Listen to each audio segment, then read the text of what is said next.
Bueno, aunque a Willie Allen le moleste, sé que le va a molestar, aunque está pasando un mensaje de texto ahí. Ha sido una presentación, en mi opinión, excelente, Luis.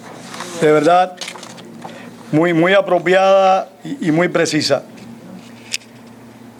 Ahora vamos a tener con nosotros a Idolidia Darias. Pero antes de eso, quiero recordarles algo que dijo Carmen Gómez de Toro. Y es que ahí están los libros y los documentales del instituto. Señores, si ustedes no nos ayudan, nosotros no podemos seguir trabajando en esto. A nosotros nos hace falta vender los libros y los documentales para poder hacer más libros y más documentales. Porque nosotros no tenemos apoyo ni respaldo de ninguna institución ni de ningún gobierno. Lo que hacemos acá en el Instituto de la Memoria Histórica es con los recursos que conseguimos entre nuestros amigos y entre las personas que adquieren los documentales y los libros que hacemos. Así que por favor tengan eso presente y nos dan una mano. Idolidia Darias escribió un libro y lo empezó a escribir en Cuba y lo terminó en el exilio. Está en la mesa que se llama Escambray, la guerra que el totalitarismo quiso ocultar. Ella entrevistó personas dentro de Cuba que tuvieron que ver con la lucha guerrillera y entrevistó también personas que estuvieron vinculadas a lo que lamentablemente la historia ha recogido como los desplazados y pueblos cautivos. O sea, hizo esa labor de riesgos dentro de Cuba. Posteriormente, junto con Amado Rodríguez y este servidor, pues, publicamos un libro que lo presentaremos el mes entrante, que se llama Cuba, Desplazados y Pueblos Cautivos, que recoge los testimonios de las personas que fueron deportadas. En fin, estoy hablando de una mujer que nació en el propio triunfo de la revolución. Con esto no quiero decir la edad, ¿eh? Y esa mujer, a pesar de haber estado sometida a un adoctrinamiento constante y a una manipulación absoluta, tomó conciencia de la realidad, fue maestra en Cuba, hizo esa investigación, practicó el periodismo independiente, ha llegado al exilio, continúa en la lucha y en este momento es una persona muy versada en las cuestiones de la internet, en las cuestiones del Twitter, de los bloggers, etcétera, y nos va a hablar de eso, cómo el régimen cubano pretende o está controlando los servicios de la web, al igual que ha controlado por décadas la prensa clásica, la prensa que todos conocemos. ¿Por qué estamos haciendo esto? Porque queremos dar próximamente una conferencia donde vamos a invitar a varios bloggers para que hablen, para que expongan este proceso nuevo que hay de comunicación, de cómo las personas pueden romper la censura oficial aún bajo dictaduras como la cubana o la que se padece en Irán o la que se padece en Libia. Con ustedes, Idolidia Darias.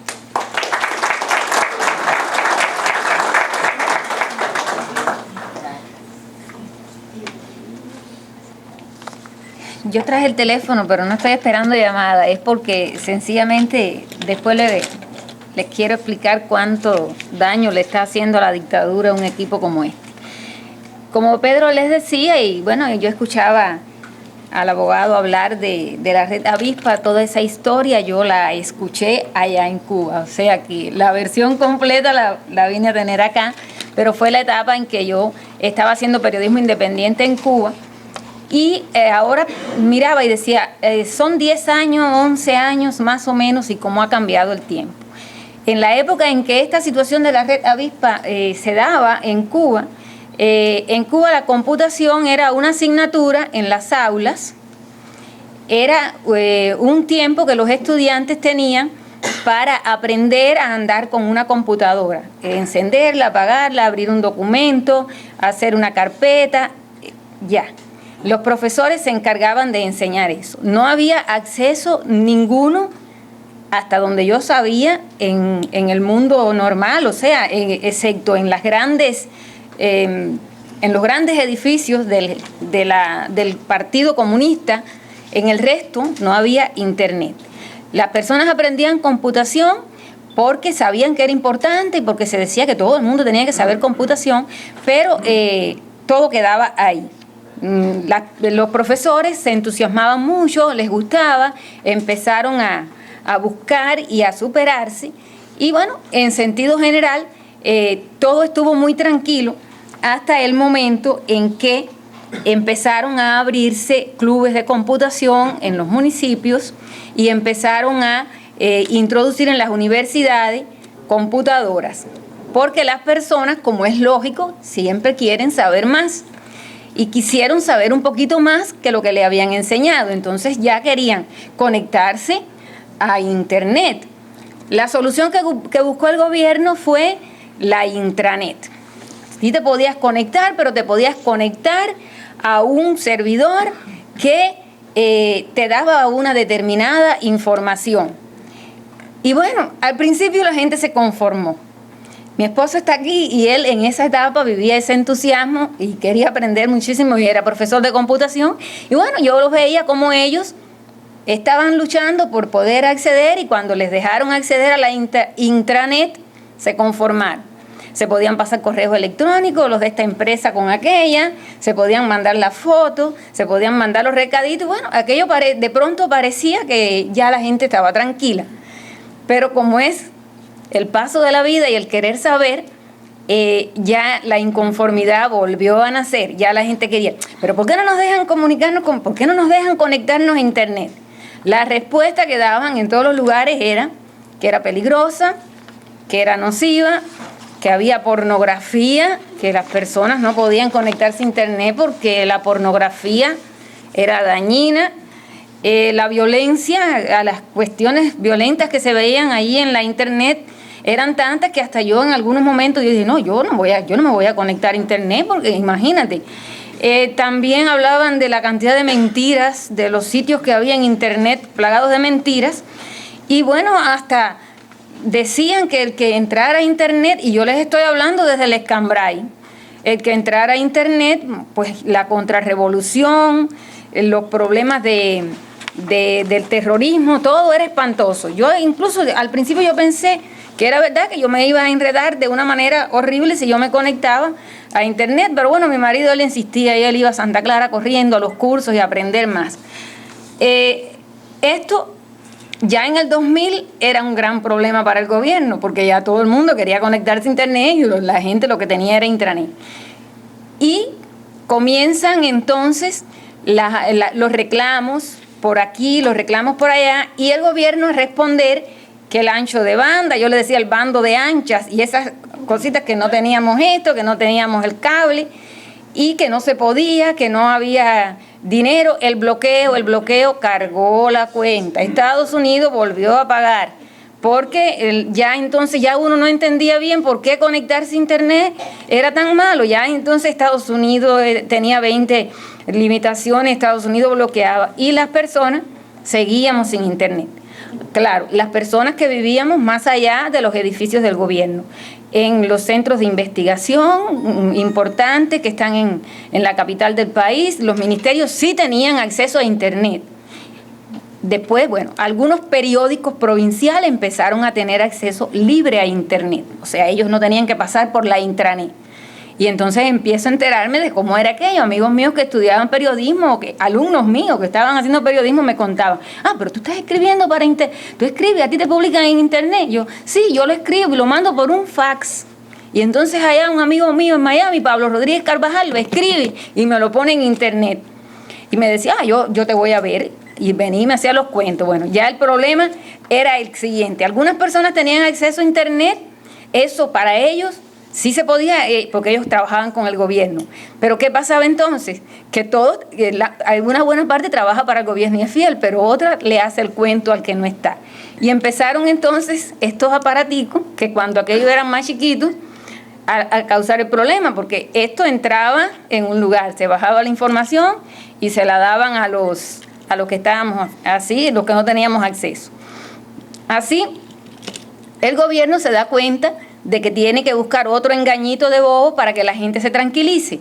Bueno, pues entonces empieza a poner, las personas podían acceder a internet, pero tenían que pagar un precio muy alto, con dólares, la gente no tenía dólares, pero si querías conectar a internet tenías que ir a La Habana, que era donde único había internet. En fin, horrible. Ya casi uno no quería ni conectarse a la internet porque tenía que pasar por tantos trabajos que era imposible y todo el mundo no podía viajar. Algunas embajadas acreditadas en Cuba empezaron a darle servicio a muchos de los opositores que querían conectarse a internet. Hay algo, siempre se ha dicho que la embajada que da acceso a internet en Cuba es la embajada de Estados Unidos, que es la única que permite la contrarrevolución y todo, ha sido siempre quien ha pagado las culpas de todo, pero sí había Polonia, Checoslovaquia, bueno, muchísimas embajadas que están en La Habana, y entonces nosotros empezábamos a viajar hasta allí a las horas de internet y por ahí nos podíamos ir. Ahora, ¿cuál es la parte esta que no resuelve de esta manera? La que está en los centros de trabajo, la que está en el gobierno. Esas personas podían escapar, podían conectar, pero bajo el espionaje constante. Y aquí es donde viene el asunto. Te conectas a internet, pero te revisan unos nodos que ellos tienen, unos servidores te los revisan. Si te pasas de un párrafo y empleas palabras que a ellos no les conviene o algo en contra del comandante, te lo borran. Segundo, sancionan al que está en la computadora, al que está en un centro de trabajo, que tiene internet y que lo permite, lo sancionan, lo botan del trabajo. Hubo escarmientos muy fuertes, hubo penas de 20 años, hace poco salió de prisión en Cuba y se fue para Costa Rica un señor que lo sancionaron a 20 años porque sacó una información de la empresa donde él trabajaba y la entregó y lo acusaron de espionaje. ¿Por qué razón? Porque el gobierno controla todos los accesos a internet y a intranet que hay en Cuba, en las universidades, en los centros de investigación. Esto, como es lógico, ha traído una serie de situaciones que las personas ahora se cuidan. Entonces ahora utilizan otros mecanismos, unos proxies, como le llaman ellos, que ellos se meten por otros vericuetos, pero no se pueden pasar de 20 minutos.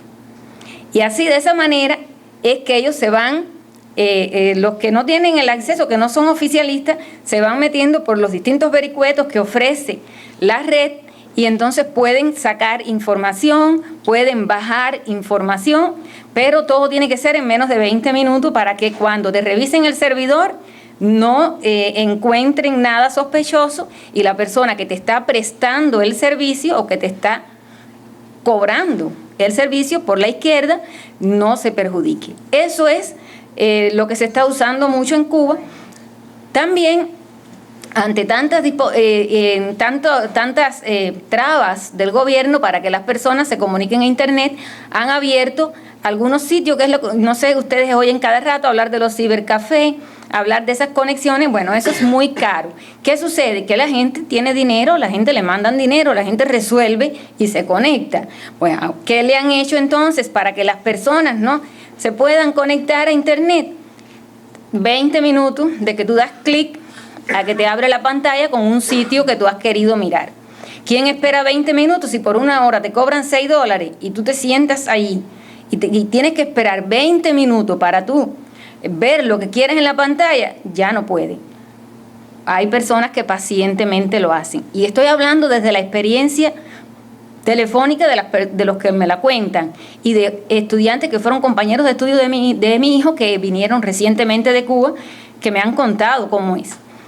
Bueno, pues entonces, como ellos esperan pacientemente, como ellos hacen toda la calma porque quieren la información, entonces el gobierno sabe que por ahí no hay arreglo. Pues entonces le ponen un candado a los sitios en el exterior que ellos no quieren que vean. Un sitio que se llama Cuba Encuentro, ahí no se puede acceder porque entras ahí y no te abre. Martín Noticias, olvídate que ahí no entras jamás. El Nuevo Herald tuvo durante mucho tiempo un candado que no había forma. Esa es la otra manera que tienen de que la gente no acceda a la Internet de manera libre. Igual, otros sitios en Europa que han tenido una posición como debe ser con el gobierno de Cuba, tampoco se puede acceder a ellos. En resumen, las personas siguen intentando. Nos ponen esta traba por aquí, buscamos esta por acá. Bueno, ahora hablan con los extranjeros, que son los que tienen, me avisan por el tiempo, no sé si estoy... Hablan con los extranjeros, que son los que tienen el acceso a la Internet y compran las cuentas. Y entonces, por la izquierda, por la cuenta de otra persona, pasan información para el exterior y reciben información. Pero en medio de todo esto, le ha salido el callo que le duele mucho al gobierno, que ha sido el movimiento de los blogueros. Que ellos se las han arreglado de todas las maneras, pasando la información por un USB, recibiéndola por un correo electrónico de un amigo que trabaja en la Casa de Cultura y me lo baja y me lo entrega. Han puesto todo lo que ellos quieren escribir a la altura de todo el mundo en la Internet. Esto también les ha molestado y entonces algunos de esos sitios los han bloqueado. No se puede entrar a ellos desde Cuba. Ahora en la feria que hubo el mes pasado le quitaron a esos sitios el candado que tenían, pero ya ahora otra vez las cosas se están poniendo difíciles. Los jóvenes, que son los más audaces, han tratado de sobrevivir. Bueno, pues esto es lo que les queda.